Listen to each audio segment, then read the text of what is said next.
Huber. Yo, yo. 11-Bit Studios just flew me out to their home turf, Nice. Warsaw, Poland, Nice. to play first hands-on with the alters Yeah. and first hands-on with the campaign of Frostpunk 2. Nice. So today we're talking about the alters. Frostpunk 2 coming a little bit later. Cool. But yeah, so I don't know how much... Wait, what was the coolest part of Poland? The coolest part of Or Poland? something cool. Say something cool about Poland. I guess it's just the touristy thing, but the Warsaw Mermaid. Yeah, In awesome. the middle of Old Town, there's this mermaid statue, and I'm like, I Cool. don't know anything about it. It was just like, yes, I was asking like, where should I go? I've got like a couple hours before dinner, and like, Yeah. and I walked over to Old Town and checked out Old Town. Yeah, Sick. I'll have more of just story stuff on the podcast. Excellent. But I don't know how much you remember about this game. This is basically with the trailers they showed. You've got Jan. He's got a bunch of different versions of himself. He's trapped on this planet, Totally. trying to get off. The big, like, movable space station type thing. Big mobile base. Mobile base. Yeah. It looks like a giant bicycle wheel with fallout shelter in the middle. For sure. Yeah, essentially. Totally. So this is 11-Bit does a lot of publishing as well, but this is from their internal side. Awesome. This is the same team from This War Is Mine. Heavy duty. Yeah. That's a good game. And they've been working on this for about 4 years. Essentially, like, So this is their follow-up to that, basically? More or less, yeah. Okay, nice. Yeah, I'm very excited then. And then, and it all started, like, again, with that what-if scenario of, like, what if I had made different decisions in my life? Yeah, regrets. Yeah. And the alters, they're physically like clones, but they have different pasts, different memories, and I'll get into all of that once I Some get like, deeper multiverse into vibe. that stuff. Yeah, there's a lot there that's still, at least at this stage, there's a lot of questions. Yeah. There's a lot of questions. Is it like, how does this work? What does this mean? Et cetera, et cetera, et cetera. I also, after I played a little bit, I talked to the lead designer, Rafa Vosek, and he was talking about, like, it wasn't just, like, a single, like, idea. It was, like, kind of a complicated process of, like, okay, we have this what-if idea, and then it's like, okay, we make, like, survival games and strategy games and, like, all of these different things kind of, eventually pieced together into what they got. But also, they wanted to have this focus on story and narrative. And so that meant, you had to have, like, a very specific character and not just, like, an overseer, like in a lot of strategy games, And to that effect, Alex Jordan, the actor that plays all the Jans, Awesome. he was also there. Cool. And he was, like, over everyone's shoulders and asking people questions just like he was one of the developers. He was just totally super into this invested. event. Yeah. And he's been in Cyberpunk 2077, Phantom Liberty. He was Mr. Hands. Nice. He's also been in Baldur's Gate 3, Dragon's Dogma 2, all kinds of other stuff. Yeah. And then... When your character is, like, the only character in the game, I bet you're a little more... he's not the only intimately character in the game, but the majority Mostly. of your interactions are there. Yeah. Cool. And then the composer was also there. I didn't talk to him, but they introduced him on stage. But Piotr Mizio, who did music for the Frostpunk games as well as Witcher 3 Blood and Wine. That's some good music. And one of the things he did say up there was it's live strings, but kind of like Remember Me. It's like it's so distorted that you wouldn't really recognize that it was recorded from live strings. Good call. And then the more you get to know Jan, the more structured the music gets throughout the game. So it's kind of interesting. Okay, so some, like, narrative implications there, piecing it all back together. Yeah. Cool. So I played about 2.5 hours from the very, very beginning of the game. Saw just how all this starts, how you get into the situation. Basically, you're part of, some, team with this mobile base. You crash land on this planet. It's As you do. Crazy storm going on. The water is like, I don't even know if it's water or if it's just some other kind of liquid, because it's like it's got like all this like shimmery, oily like kind of mercury or look something. to it. Yeah, it could be. I don't know. And so as you're like trying to like find your way to the base, you come across like the captain's capsule, and it's like deceased in big letters. Whoa. And then you find like the rest of the crew is in the same situation. It's like you're the only one that survived. Yeah. And then you gotta get to the base before this radiation comes, because it's kind of like the day-night cycle is like rather than the sun coming out. Yeah. Because when the sun comes, then it's like it's gonna burn you to a crisp. There's like a radiation day-night cycle. Okay. So it's like if you're out, like at night, then you're gonna be like taking damage and stuff. Nice. Can you be out, or is there a benefit to being out at night at all? It's really just a matter of like how much stuff you want to get done in a day. Okay. So it's you like can if you want to push the bit. limits, yeah. Cool. But so that's part of it too. Like when you sleep, like you actually set how long you're gonna sleep every night. To is like, okay, you can sleep longer and get more energy, but then that means you're also, you're not going to be able to outside of the base as long. But there's stuff that you can do inside of the base as well. So there's, again, balancing like where are you going to spend your time day to day. I love a meaningful day and night cycle, Blood. Yeah. Like Dying Light.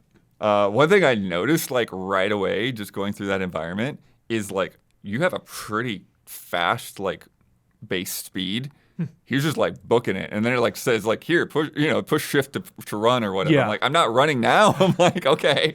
I like that for a survival game, because they're usually a little more slow paced. Yeah. So if you can move quickly, I think that helps. Yeah. Just everything.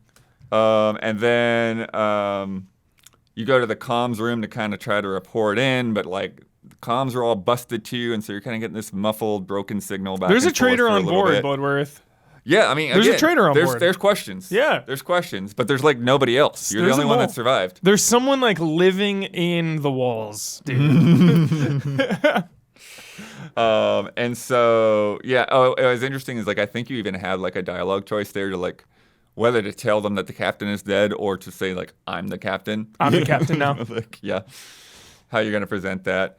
And then, yeah, so then you have like some tutorial things about like gathering materials. And so you go out there so that you can just get some base things constructed in the workshop.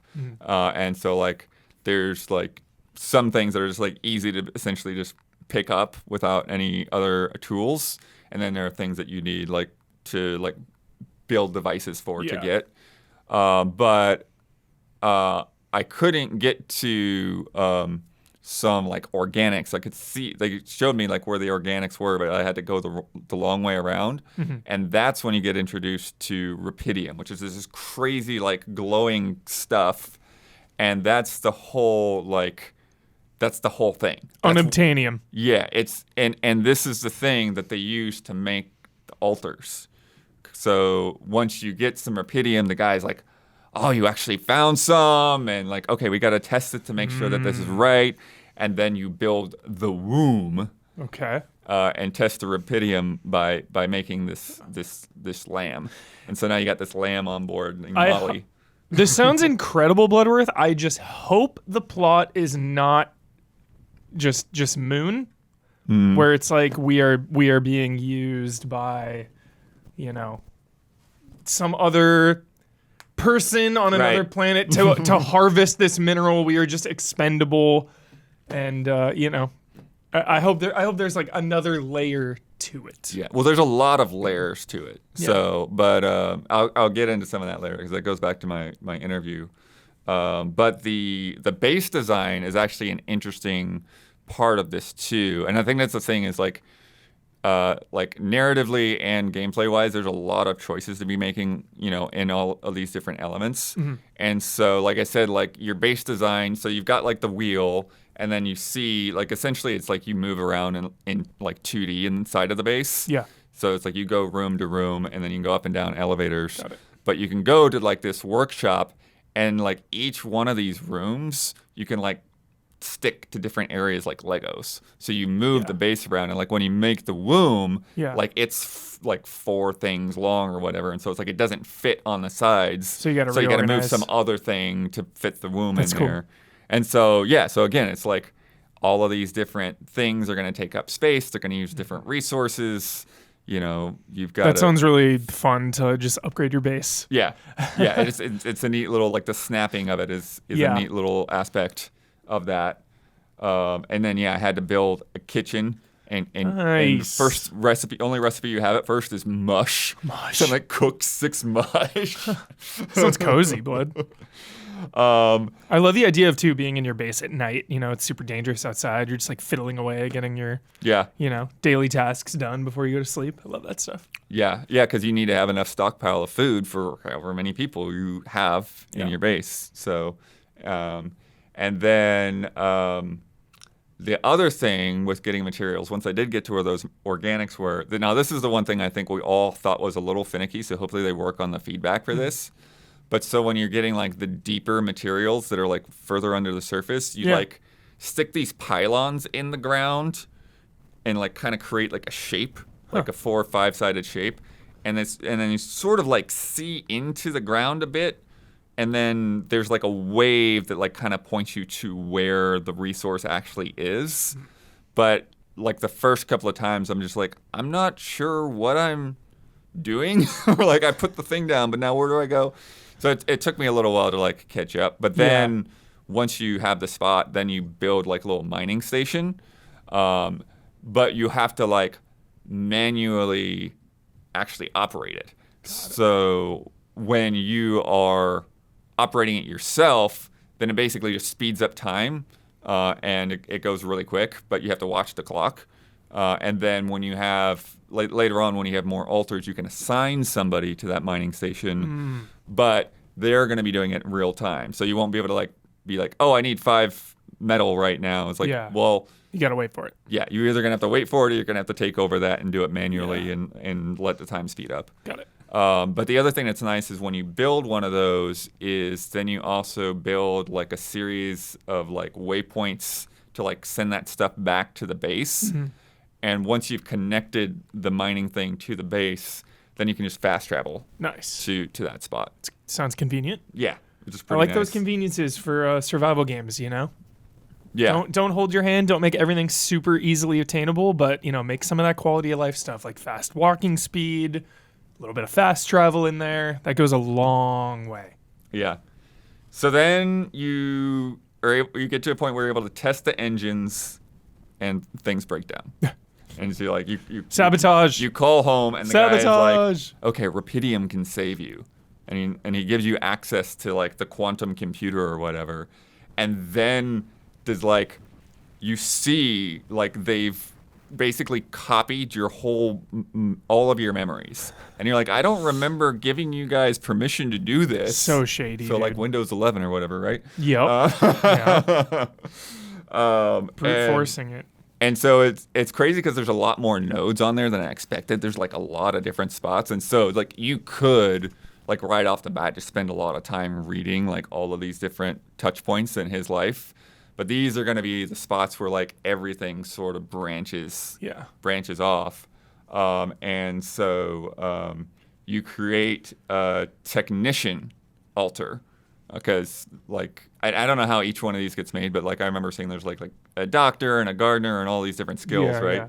So you create this technician altar to fix the engine, and you get to then see like his history and how it compares. And like one of the biggest things is that like your dad was kind of like an abusive father and was like, like abusive to your mom and stuff. And like your main guy kind of just like escaped and went off to college or whatever. And then this guy like stood up to him. Whoa. So so that's like one of like the main branching points. That is such a fascinating concept, boy. Yeah. It's so cool. But then when you create this guy, he just remembers his life as if it were real. Yeah. And you have to like explain this whole situation to him.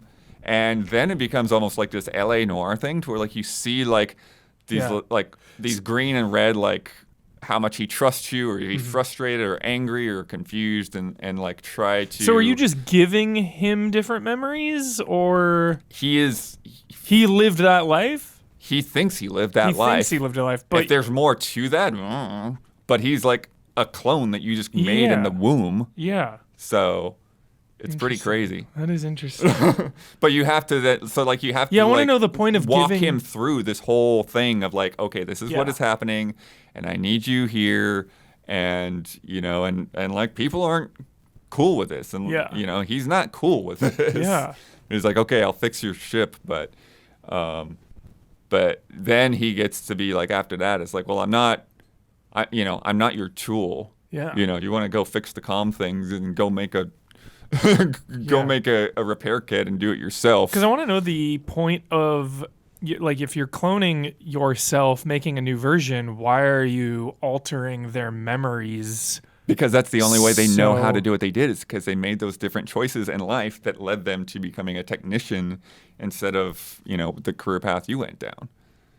So the memory manipulation changes their skill set, Yeah. is the context. That's what I'm saying. Yeah, so it's like he becomes a technician. Some other guy becomes if you did this other choice, then that guy becomes a doctor. If you did this other choice, like I get the yeah. gameplay situation of that, but like contextually, it's just part of the science, I guess, in the world. Yeah. Like, okay, cool. Yeah, I get it. all of these events intertwine with each other.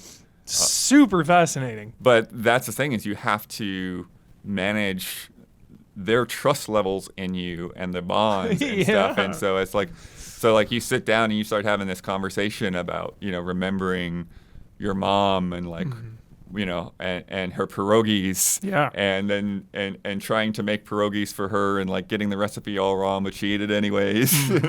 And then you, with the, you know, the garbage that you have to cook with on the ship, try to make pierogies, and like you guys have a meal together, and like you're on a little better terms. Yeah. And then you have a tab where like you can check on their emotions and their physical health and all of that stuff. Damn, sick. And then once you get the comms repaired, then you find out who was talking to you, which I won't get too much into. Cool. But it's clear he's like not necessarily that high level of a dude. And then you also get a call from your ex-wife to check in on you, and apparently she's working for this company as well. But they're both like clearly more interested in the Rapidium than they are in you. Of course, you're the tool. Yeah. Yeah, you're expendable, man. Crew expendable.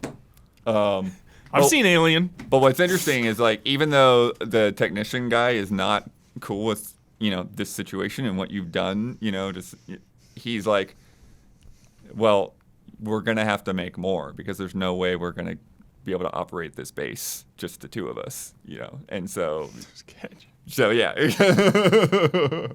But one of the things that I was able to do to improve my relationship is I gave him like a lava lamp, which he again remembered from the past. And so like when you're like out exploring the different areas, sometimes you'll happen across like this crashed like cargo container and like find a few of your belongings in it. Cool. And so I think like different things are gonna have different weight. You know, kind of like a Persona game, right? You give a gift to somebody, and it's going to mean more to one than another. Do we have confirmation on what planet we're on?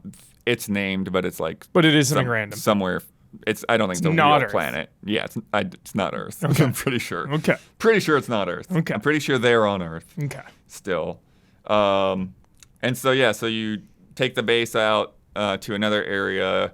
It's blocked by this lava flow, and I think that's going to be like one of the things is like you're trying to get to an extraction point, but there's going to be things that get in your way, and like you need to get the materials to like basically drill an alternate path for the base to go through. Cool. And then there was also like there was a different kind of like enriched minerals there that would give you better materials and like more materials at a time, but it was also radioactive. So that's another thing to contend with is like... Better get a hazmat suit. Yeah, exactly. Is there a way to counteract that, or do I just, you know, sink some radiation and say, okay... Maybe, I didn't... Maybe make another clone and have them sacrifice themselves. Some other modules that I saw that you can create for your base, they had an infirmary, a social room, a refinery, and a greenhouse. I didn't see any way to like craft barracks yet. And I thought that was a little weird because A is like, well, there's going to be like a crew of how many of us? And why is there only one bed? Yeah, sure. And then B, like my alter is like actually complaining about having to sleep on the floor. So, you know. Gotta make some beds, bud. Yeah, so I got to make some beds. Why is there only one bed here? Yeah. Let's see. In the interview, I talked to him about like the ideas for the mobile base, and he said at one point there was going to be like a train or something that they had thought of. But this was good for the view. You know, like I said, that side view is like really easy to see where everything is and map it out. The one thing that was a little bit weird, coming back into the base, it's like essentially, like I said, like 2D movement, but that like moment when you first got in and you tried to move, like he would always like move in the wrong direction, and I was moving. I was like, what's going on? And then after a second, it'd be fine. So I think they just need to solve that little transition there. For sure. Oh, he was talking about it took them a good amount of testing to figure out the balance between that time pressure and allowing people to explore. Totally, dude. Because they want something to push you forward, to push the narrative forward, and not just sit around and like completely mine out every area. Yeah, that's some survival games, you know, where it's not really about the end. It's just about, or like the progression is just like, hey, go craft and chill for a while. Yeah, but they said that like if it was like at first, like people were so stressed out about moving on that they didn't take the time to talk to their alters and develop relationships and all of that. And so now he's saying now they think they've got it more balanced, and people's like, even though that pressure is there, you realize like, okay, you can do what you need to do. Yeah. Just remember you're gonna have to move on. One thing that we did find was a little weird when I was talking to some of the other people that were playing is when you leave an area and like the base moves on, you have an option of whether to like pick up all of like your mining stations and other gear and stuff. Yeah. And we're like, why would you not? Like, why would you not take that with you and then set it up in the next place? So it's like, is there going to be some reason to come back to an area for some? But it's like, so far from what I've seen, like I didn't really know a way to like identify one area from the next either, but that might come later. Interesting. He said that because I asked like with that pressure, like what the fail state is like, and he's saying you can actually like if you actually die and the sun burns you, it makes a save for every new day. So you can basically go back to whichever day you want. So you could go like all the way back if you wanted to. Perfect. Or test out different situations. Smart. And then the coolest part from because we were like just about ready to where this thing is about to crack open, right? Like we're just about to see like what happens when you make more altars. And so, the coolest part was talking to him about how that story is going to end up branching. And so he kind of described it on like 3 different layers. You've got the main storyline with Jan surviving on the planet, trying to figure out all of this stuff.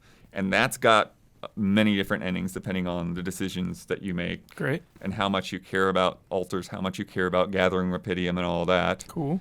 Then you've got all of the different altar storylines. So like each one has their own story to learn and to develop if you get to know them better. You can never have all of the possible altars in a single game. Interesting. So there's more guys that you can create than you can have on board. So you got to pick. Yeah. So depending on who you pick, you can see different stories. Yeah. And then the third layer he was talking about was the emergent story building. So like depending on which altars you have, like they're going to interact with each other differently. I would imagine. They're going to allow you to create different strategies. They're going to give you access to different kinds of rooms and technologies and things like that. And then again, like that balance of like how much you're going to push your altars versus gathering Rapidium. And then like if you create too many, then you can't like actually manage the relationships. There's not enough time in the day to manage that many relationships.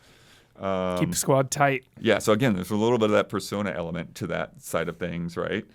And then there's a subplot with the ex-wife. Yeah. Like, there's an altar Jessica that did not break up with the ex-wife. Yeah. And he could help save your marriage and mend that relationship with her. So. Did one of the directors like get divorced, or the writers of this? Like clearly this is some personal dealings here. So that's definitely a game of regret, Bloodworth. Right. Yeah. Well, who on the team regrets something? I think we're all curious to like how all that stuff is gonna play together and the possibilities and the replayability of it. I'm curious how long the run will be too. Yeah. Because it's like you don't want to be too short, but you also like it does sound like something is like, okay, give it a couple of months and try it again, and see what else you can do. Yeah. But it seems cool so far. But so that's coming out later this year on PC, Xbox, and PlayStation. Perfect. We played on these crazy monster PCs. Always. But look forward to it, and look forward to our Frostpunk 2 preview coming up as well. We are Easy Allies. If you enjoyed this, please head over to patreon.com/easyallies and consider becoming a patron. We are funded by wonderful people just like you, and we will see you soon. When I took this job, I thought things would take a different turn. Well, ironically, they did.